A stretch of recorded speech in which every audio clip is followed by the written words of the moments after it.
Okay, I have a question for the spouses. How many of you out there have a chronic illness, chronic pain? Um, I have fibromyalgia. I was diagnosed with that many, many years ago, and I've been looking for scientific ways to cure it for a long, long time. Not to mention every type of alternative healing you can think of, from body, mind, spirit, inside and out.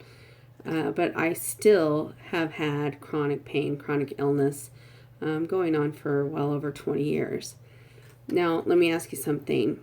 If you have chronic illness and you're dealing with a highly stressful situation like a bipolar spouse that is manic or psychotic, confrontational, highly symptomatic, what do you think that's doing to your body?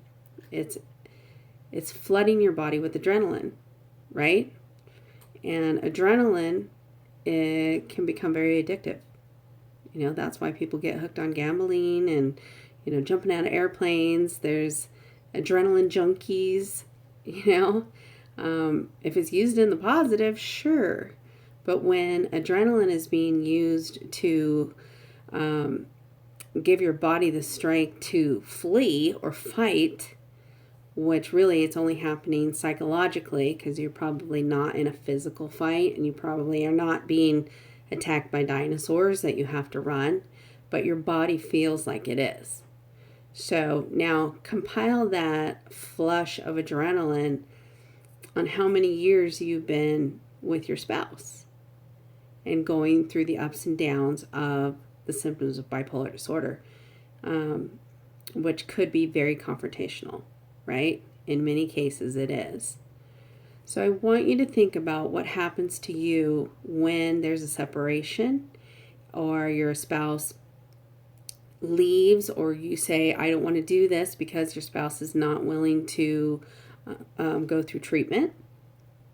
And then as soon as you're away from your spouse, you feel literally like your body is going through some type of withdrawal. You feel absolutely horrible because that adrenaline source is not there anymore. So we actually do get addicted to excuse me, needing that confrontation to give us that adrenaline feed.